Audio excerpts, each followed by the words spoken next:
focus on what matters. Welcome to an Axios virtual event, Expanding the Financial Field. I'm Mike Allen, a co-founder of Axios, coming to you from Axios HQ in Arlington, Virginia. Welcome to our audiences on Facebook, YouTube, Twitter, LinkedIn, and Axios.com. We'd love for you to join the conversation on Twitter at Axios, #Axios Events. I'll be joined by my colleague, Axios Executive Editor, Asia Whitaker Moore. And we'll be talking today about economic opportunity and financial inclusion, and people who've been left out of the system. Our first guest is Senator Tim Scott, Republican of South Carolina. Senator, you're on the banking, finance, and small business and entrepreneurship committees, so we're for sure in your wheelhouse. Senator Scott, welcome to Axios. Absolutely. Thank you for having me, Mike. Good to see you again. So, Senator, you were early on the idea of financial literacy, calling it out, promoting it, talking about why it's important. What put you onto that? Well, as a kid who was raised in a single-parent household mired in poverty, I got to tell you that the issue of financial literacy is something that I wish I would have understood earlier in life. It was really in my 20s before I started really understanding and appreciating that what you look like on paper might be more important than what you look like in person. And so financial literacy has so much to do with your future success and your present opportunities. And having not learned those lessons early in life, I wanted to make sure that a part of my focus is on making sure that Americans today, no matter what their income, they have access to financial literacy. And frankly, the more you find yourselves in marginalized communities, the more important financial literacy really is. Senator, there's a lot of conversation about financial inclusion. What can the U.S. government do or should do to promote financial inclusion? Well, the opportunity to focus on financial inclusion is something that we've done legislatively. I think there are remedies that really levels a playing field without reversing discrimination in any way, shape, or form. We focus on financial inclusion, for an example, for our veterans who put their lives on the line, oftentimes find themselves at a disadvantage when it comes to loans and access to credit. We think about those folks who today are credit worthy, but they are credit invisible. So we want to make sure that more of your information finds itself into the credit scoring agency's hands, so that if you're credit worthy, you have access to more products within the portfolio because you've earned it. And so we want to help those who are credit worthy have more access to opportunities. And so financial inclusion is really about those who should have access to lower interest rates and better terms get that opportunity without any question. And Senator, you've lived this as both someone you point out grew up with a single parent and also started your own business. Absolutely. There's no doubt, Mike, that the truth is that had it not been for financial literacy in my early 30s, I would not have been able to start that business. I remember walking into a bank and asking for the manager to believe in my dream, to believe in my vision, to look at my work that I've done in the insurance business and give me a chance to own my own agency. And one of his first questions was, "What's your credit score?" And I started talking about lots of things. He said, "What are your assets?" And when I said that my asset was a 9-year-old car with 253,000 miles on it, he was like, "Seriously, dude, that's not an asset."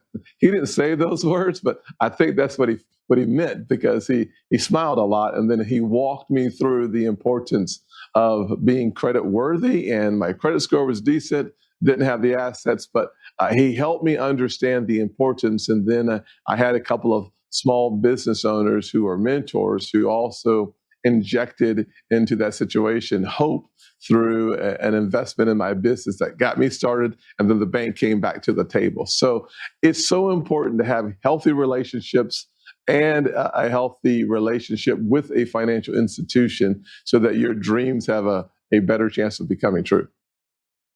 And Senator, you recently did something that's rarely done in Washington. You got 50 members of your own party on a bill. That is something that is rarely seen in science. Yes, working on behalf of everyday folks, if you think about the three letters you never want to see in your mailbox, it's the IRS. And having more letters delivered to more mailboxes because of the new reporting requirements coming from the IRS to your financial institutions, I wanted to preemptively make that an impossibility, getting 50 Republicans on in about 24 hours, and then talking to a few of my colleagues on the other side. We were able to get that part of this taxing and spending bill out of it, and that was really good news. I hope it stays out. It also sends a negative message to 7 million unbanked Americans who would be in fear that getting involved in the financial institutions of this country makes you more likely to be audited. That is a scary proposition and something that would actually reduce our reliance on our banking system. And so eliminating that with all 50 Republicans and a couple of my friends on the other side, I think will actually encourage those 7 million people to look for a way to get involved in our financial institutions. And Senator, you mentioned unbanked people, and I've heard you talk a lot about that over the years. When you go home, that's a very real issue in South Carolina.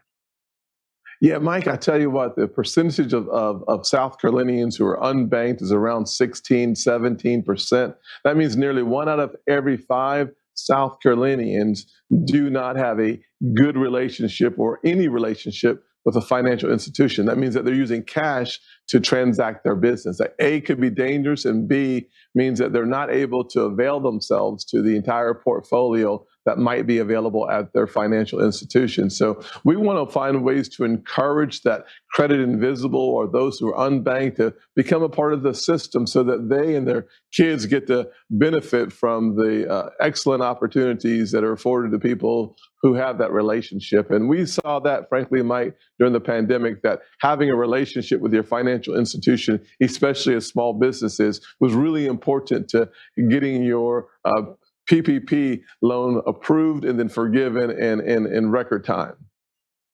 And Senator, I think there's a lot of people, including maybe some of our guests today, who don't realize that there are Americans who are basically excluded from the global financial system. But that's something that you're very familiar with. I've lived that reality of being outside of the financial systems for probably half of my life almost. The older I get, the harder it is to say that, of course. But I will say this, that for millions of Americans around our country who need more help, need more resources, need more access to loans and opportunities, it is imperative upon us in the positions that we hold to make it easier for those who are credit worthy to get the credit they need. You think about home ownership and the disparities between the races. One of the ways that we bridge that gap is not by extending loans to people who cannot afford it, but helping those who can be a part of the system and helping those who have been repaying their rent on time and their electric bill on time and their cell phone on time. That information should be scored by the credit agencies, the credit scoring agencies. And when that happens, you have more people who have the beauty of experiencing the American dream, building equity in their largest asset, their homes, and closing the wealth gap. That erases a lot of the ills of society in and of itself. And so we're going to continue to work hard on that topic. Senator, I have to ask you on behalf of our audience for a very practical tip. If I want to improve my credit standing, if I'm a young person who's maybe entering the workforce or a young entrepreneur, what's one of the biggest things, clearest things, simplest things that I can do to make myself more credit visible? Well, one of the things that you can do to make yourself more credit visible, number one, is get a copy of your credit report. One of the things I started with when I was a youngster was I got a copy of my FICO score so I would understand A, what's being reported, B, if it is it accurate, and C, how can I change it. Really important first step is knowing where you are. The second step is then evaluating your need for credit. If you have high credit limits, whether that's $500 or $50,000, the closer you are to your credit limit, the worse your score will be. The more open accounts you have with lots of credit access, it can also have a negative impact on your credit score. So, and of course, pay your bills on time, including your student loans, because sometimes you think your loans are grants and they're not, so they need to be paid. And so just making sure that you are as disciplined on that 30-day cycle as humanly possible. Sometimes you have too much month left at the end of the money, and that can make it hard. So we need to do those things that are within our control. That's a good tweet right there, Senator. And as we say goodbye, you have a little expression that I think will be encouraging to the people who are watching this and learning from this. And that is when we were miking up based on the recent election results, I said to you, it's a great time to be a Republican. And you said to me, it's a better time to be an American. And I think the goal we should have is to focus on making progress by prioritizing what the American people need, not Republicans or Democrats. I'm far more interested in being a happy warrior, and happy warriors get things done. And so that's my goal. My goal is to be a happy warrior and think more about the American people than I do partisan politics. and Senator, piece of life advice that I liked when you said, it's always a good time to be yourself. Oh yeah, I said happy warrior, but yeah, I do think that's really important. By the way, Mike, as we end, it's always a good time to be yourself. It's, winning in Virginia was a big deal for lots of Republicans, and that's a good thing. But it's always a good time to just be comfortable in your own skin. Doing so gives you deference towards other people, allows you to sincerely and authentically fight for the things that you believe in. And frankly, the more comfortable you are in your own skin, the more likely you are to listen to others who are not like you. Because if you're comfortable, you know that you're flawed as well. So having a chance to have honest conversations in the public forum will make our country stronger and more resilient from my perspective. Senator Scott, thank you for sharing your thoughts with Axios. Thanks for having me, Mike. I look forward to seeing you again sometime soon, I hope. Thank you very much, Senator. And now we're going to head over to my colleague, Axios Vice President, Abby Claus. Thanks, Mike. Now joining us from Chicago, Illinois, is Chris Cartwright, President and CEO of TransUnion, who is the sponsor of this event. Hi, Chris. Hi, Abby. It's nice to be here. So there are 60 million Americans with thin or non-existent credit files. Why is that? And how can we elevate them to become full participants in the financial ecosystem? Well, it's a great question, Abby. And I think maybe we should start with the basics. First, in the U.S., we have one of the most evolved and sophisticated credit reporting systems in the world. And the bureaus are able to score over 200 million U.S. adults reliably. And we do it based on the data that we receive on a monthly basis from lending institutions across the country of all different types. These could be a full-service bank, a mortgage lender, an auto lender, an online consumer lender of various stripes. Over 90,000 lenders in the U.S. regularly report to the credit reporting agencies, and we take all of that data about the loans that exist, the consumers who have those loans, the terms of the loans, and the payment behaviors, and we can create reports from that, and credit scores, which is a type of an analytic that expresses a consumer's ability to service debt, particularly the next available loan. Now, that said, there's still upwards of 60 million adults who, for a variety of reasons, have never had a loan, or maybe haven't had a loan recently. And so there's not enough data on the credit archive for us to compute a score and for those individuals to qualify for a loan. Now, that doesn't mean that these aren't responsible adults who are capable of borrowing money and repaying in accordance to terms. In fact, many of those Americans are regularly paying rent bills or utilities or a telecommunications bill, et cetera. And all of that bill payment behavior is indicative of good personal financial management and the ability to take loans and to repay debt. In fact, somebody who's renting their home or apartment, they might actually save money if they could purchase it, right? But we need to have information like rent and utilities and others in order to include more Americans in this modern financial system. So all of that data that's being collected actually does benefit the consumer. Well, it certainly could if we could get contributions of, what we call alternative data, which would include, the rent, the utilities, sort of, et cetera, and add it to the mainstream credit archive. That would help us score these 60 million Americans who currently don't have a score and will thus have more difficulty in accessing loans that help them get the things they're looking for to improve the quality of their lives. We're here to talk about expanding financial inclusion. What role does TransUnion play in determining creditworthiness? Well, Abby, look, it's a great question, and we believe that we're at the center of this. The traditional role of the credit bureau was to accumulate information from all the banks in a geography in the U.S. in this case about the loans that are in existence to various consumers, the terms of those loans, and of course the payment histories. And from that, we can produce reports of lender repayment experience and also analyze the information to produce a score. And the score is really used to assess a consumer's financial performance and ability to take on more credit. And it's an incredibly, powerful repository of credit information. And it's the foundation for so much commerce in our economy.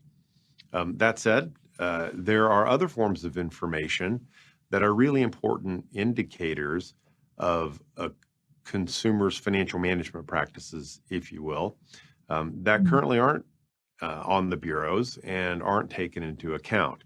I think rent's one of the best examples of this. A rent bill is one of the largest bills a renter pays each month. And I think that they should get credit on their credit reports for consistent repayment. In fact, that can position them to get a mortgage, which ultimately could save them money over their rent payment, but also help them start building value in an asset over time. A huge source of wealth creation over time for Americans. But utility payments are also extremely important, and telecommunications payments. And so there are a variety of kind of non-loan financial activity that we believe should be included in the modern credit reporting system in order to expand access to that system for the tens of millions of Americans who currently don't have it. Absolutely. And what's next for the credit reporting industry? What trends and innovations are you following? And how do you see this space growing and working to expand financial inclusion in the future? Yeah, there's been a lot of growth in recent years across the credit reporting industry, and it's really being driven by the appetite for data from businesses and government to understand who they're dealing with and to have an accurate picture of those individuals. But there's an important flip side as well.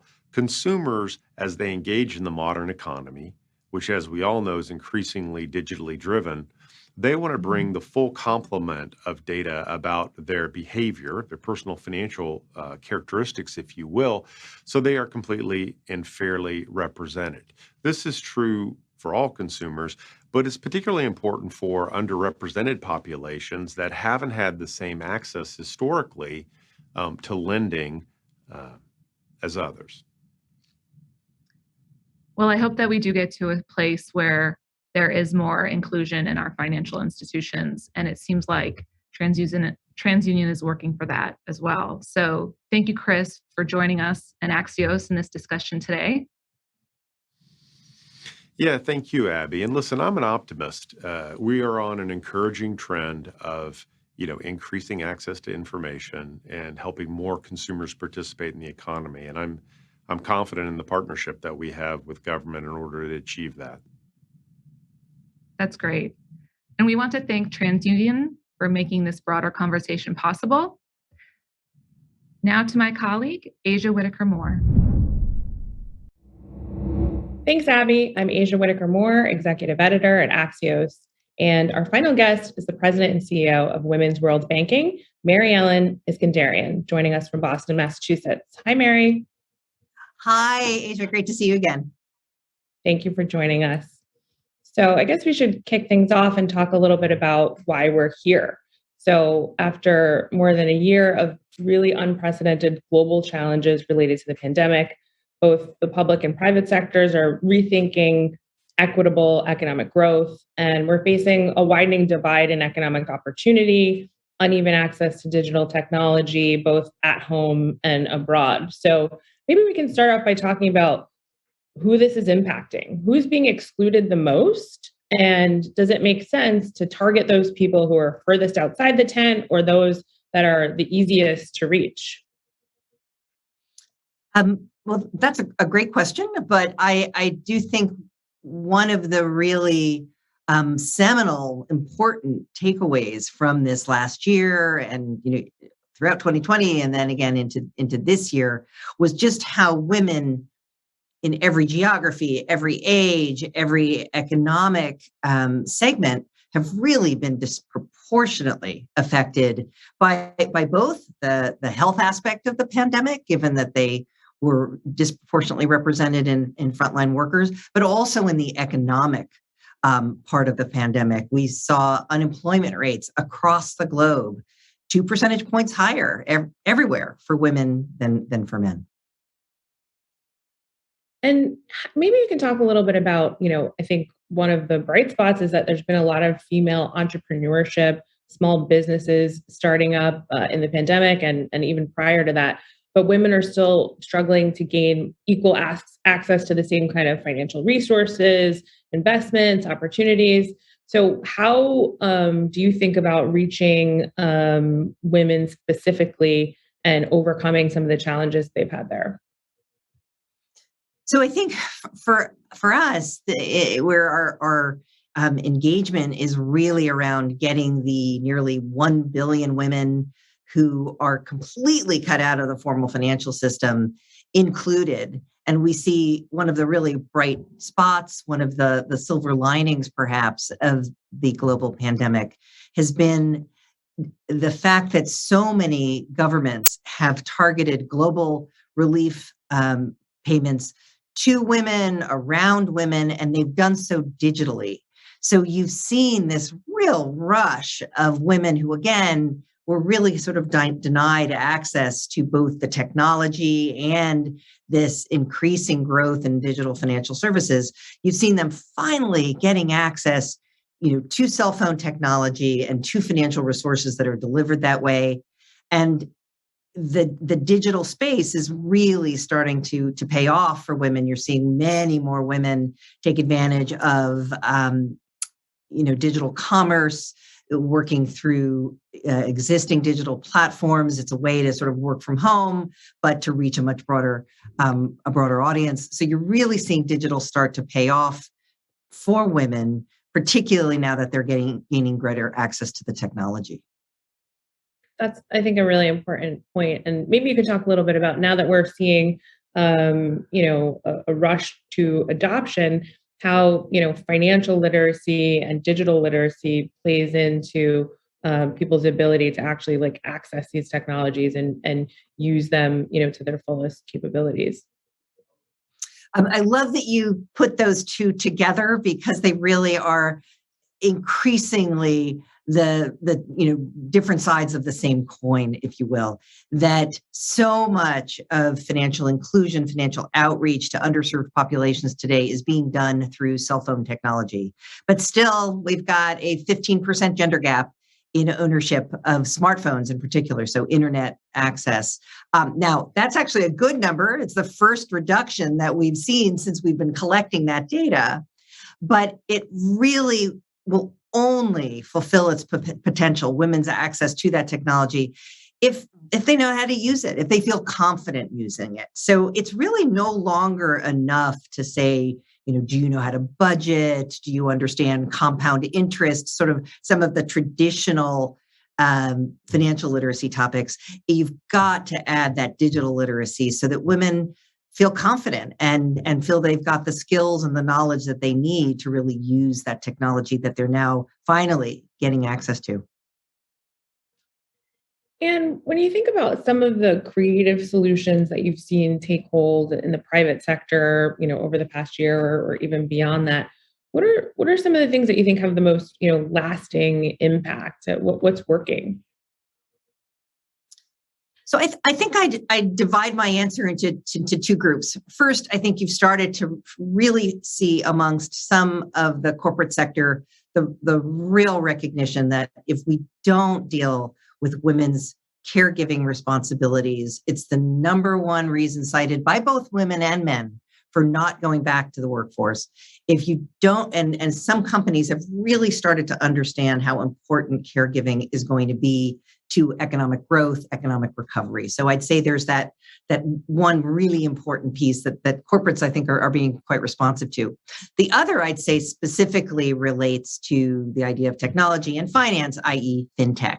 And while I'm sorry and disappointed that fintech as a sector itself still doesn't have as many women founders as it should, only 14% of fintech companies even have a one woman on their board, they can really address so many of the barriers. The data analytics that they have at their fingertips allows for alternative credit scoring. So you're starting to see an expansion of credit to women entrepreneurs that may not have had it. You're seeing sort of easier processes, more fun processes, lots of games that have come up both in the financial literacy space and in access to finance, reaching down into youth, both boys and girls as well as adults, are enjoying learning more about the financial system through digital technology. A lot of these companies aren't regulated yet, so they can get things done faster and more nimbly and make some really exciting shifts to reach these populations that have just been left out of the formal financial system up till now. Yeah, it's interesting you mentioned, kind of what companies are thinking and the importance of the care economy. I think there's been some intersection there between, the public and private sector there. So is there anything that you would point to as far as the new or the Biden administration as to any partnership that you're seeing moving forward on these issues related to financial inclusion or the care economy that you think are worth noting? Well, I think it was really important. You probably saw that the administration's Gender Policy Council released its first plan. It's the first gender plan that the United States has released, and we were really heartened to see a clear understanding of the linkage between women's participation in the economy and in the workforce as being vital to economic recovery and economic growth, but that being so linked to caregiving. And then, the issue that we're so deeply engaged in, recognizing the further link to financial services, and that not all women are entrepreneurs, and that every woman needs a safe place to save, insurance to mitigate risks, the ability to have a safety net underneath her so that she can take the risk. She could borrow to take advantage of an opportunity. She needs long-term pension savings and retirement savings. So there's a recognition, I thought, by the administration of the interlinked nature of women's participation in the economy and economic growth, and then what financial services are needed to help get them there. Great. And I think probably one question that lingers and always comes up in these kind of conversations is that we focus on digital technologies and then still have to acknowledge that there's a large segment of people who still, are not active in the digital world. And how do we reach those people? So what are, the strategies there that you think are still, viable and the best way to meet people kind of where they are? Yeah. Well, I do think that that's so closely linked to the financial and digital literacy, as I was saying, that when women in particular talk about what they want from a financial service provider, it's always about, I want to be safe. I want my money to be safe. I want it to be confidential. I don't want everybody to know what I'm saving or that I'm saving. And so I think once they express those desires, that what they're looking for in a financial service, and then you explain, all of that really is so much more available and readily available through digital financial services. It's fascinating how quickly that shift can take place. You're seeing financial inclusion in a lot of regions around the world being driven by digital as opposed to the traditional cash-based financial services. Well, thank you, Mary, for helping us move this conversation forward. Thank you, Mary Ellen Iskenderian, for joining Axios. And I think we had a great conversation, so thank you. Thank you. Thank you all for joining us this afternoon for another virtual conversation that has made everyone smarter, faster. For more information or to sign up for the Axios Pro Rata, Markets, or Closer newsletters, visit axios.com/newsletters or the Axios app. Thank you all for joining, and we'll see you all on axios.com.